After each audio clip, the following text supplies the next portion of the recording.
At 28, Maya was tired of being treated like a child in her own family. As the youngest of four siblings, she had always been the afterthought, the one whose accomplishments were dismissed while her older siblings basked in parental praise. Her brother Chris, with his picture-perfect family, and her sister Amy, with her polished marriage, were the golden standards examples of what success looked like to their parents. Meanwhile, Maya's career achievements and independence were ignored because she didn't fit the traditional mold. No husband, no kids, just a quiet determination to carve out her own path. The Christmas dinner at her parents' Victorian-style home was a suffocating tradition. The house itself felt like a museum, grand, cold, and uninviting. Its towering ceilings and intricate woodwork screamed perfection but lacked warmth, much like her family dynamics. Every ornament on display seemed calculated, every chair placed with precision, as if the entire evening was staged for an audience rather than a genuine celebration. For years, Maya endured this charade, walking into the lion's den where subtle jabs about her single status or lack of life milestones awaited her. This year, however, something inside her snapped before she even stepped through the door. She could already hear the whispers, the judgmental undertones disguised as concern. Her mother would greet her with that forced smile, her father would bark orders to assert dominance, and her siblings would flaunt their perfect lives. It wasn't just a holiday meal. It was a performance, a showcase of how well everyone conformed to societal expectations. And Maya? She was the outlier, the one who refused to play along. The moment Maya stepped into the house, the tension was palpable. Chris and Amy were already deep in their performances, playing the roles of the perfect adults with practiced ease. Chris sat at the dining table, loudly recounting stories about his high-powered job and boasting about his children's achievements as if they were trophies on display. Amy, ever the polished sister, held her baby in one arm while casually dropping hints about her blissful marriage. The room buzzed with their self-congratulatory energy, leaving Maya feeling like an outsider in her own home. Her mother greeted her with that same rehearsed smile, her tone dripping with sweetness, but laced with subtle judgment. "Maya, sweetie," she said, pulling her into a stiff hug, "you still have so much time to find happiness." The words hit Maya like a dagger, slicing through any hope she had of being seen as more than just the family's perpetual child. She forced a smile, though it felt brittle on her lips, and nodded silently, trying to suppress the rising tide of frustration within her. But the real blow came when her mother gestured toward the kids' table. "Why don't you sit over there with the cousins?" she suggested, her voice light and airy, as if she hadn't just dismissed Maya's adulthood entirely. Maya froze, her heart pounding in her chest.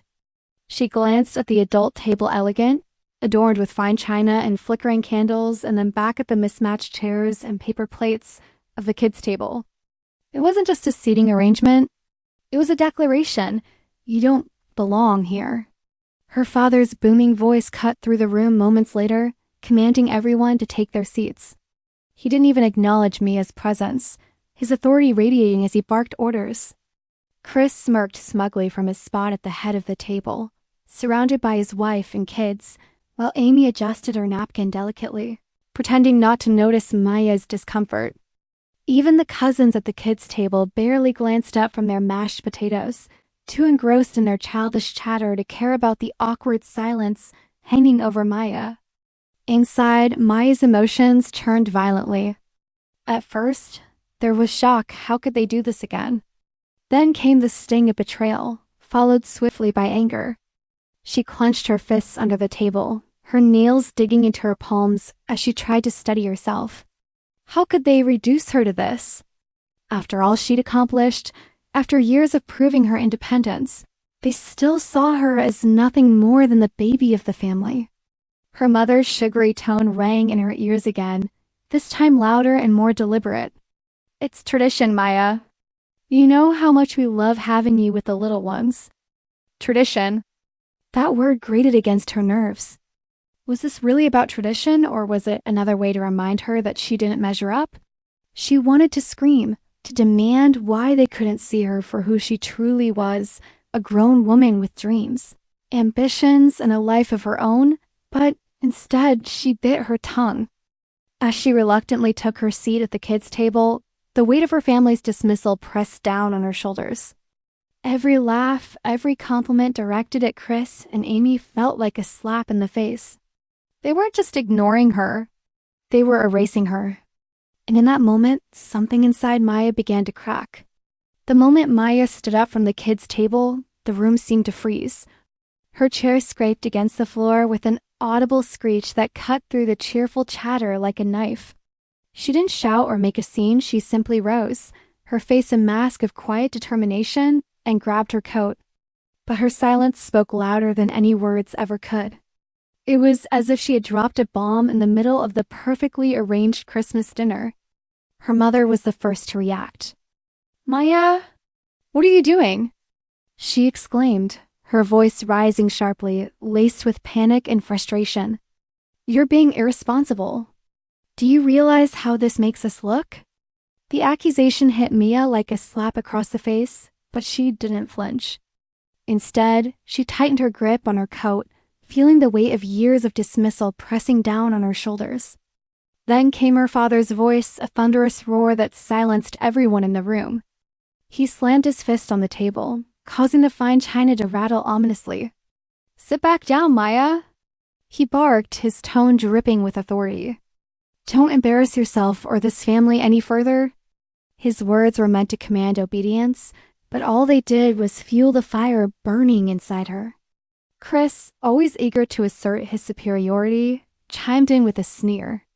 "This is what happens when you don't settle down early," he said, his voice laced with mockery. "Maybe if you had a real life, you wouldn't be acting like such a child." His comment stung, not because it was true, but because it encapsulated everything wrong with their perception of her. To them, success wasn't measured by independence or ambition, it was defined solely by marriage and children. But Maya didn't respond. She couldn't. If she opened her mouth, she feared the dam holding back her emotions would burst, and she'd say things she couldn't take back.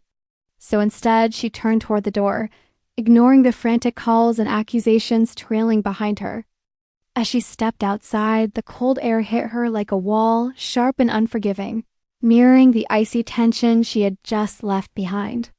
Driving away, Maya felt a storm raging within her. Anger surged through her veins, hot and relentless, at the way her family had treated her not just tonight, but for years. How dare they reduce her to someone who didn't matter? Yet beneath the anger was a deep well of pain, a raw ache that came from knowing they would never truly see her for who she was. And yet, there was also a flicker of relief. For the first time, she had stood up for herself. She had walked away from their judgment, their condescension, their suffocating expectations. As the miles rolled by, her phone buzzed incessantly in the passenger seat. Each notification was another attempt to reel her back in. Texts from Amy pleading for her return, calls from her mother growing increasingly desperate, even a curt message from her father demanding she stop acting childish. But Maya ignored them all. The road stretched endlessly before her, dark and empty, reflecting the loneliness she felt. It wasn't just about the kids' table anymore. It was about realizing that no matter what she did, her family would always see her as less than. And then it hit her, the crushing realization that she was utterly alone in this fight. No one understood her. Not her mother, who cared more about appearances than her daughter's feelings. Not her father, whose rigid authority stifled any chance of genuine connection.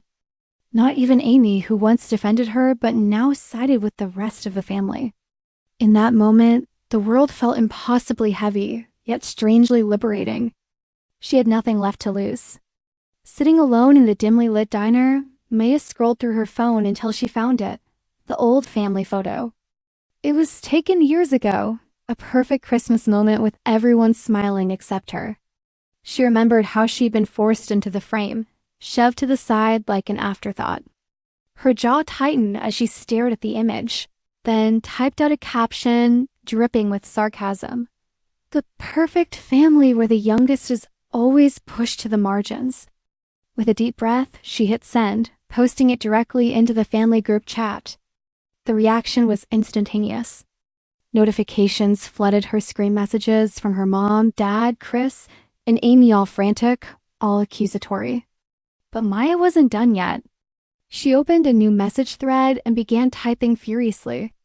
This time, there would be no holding back.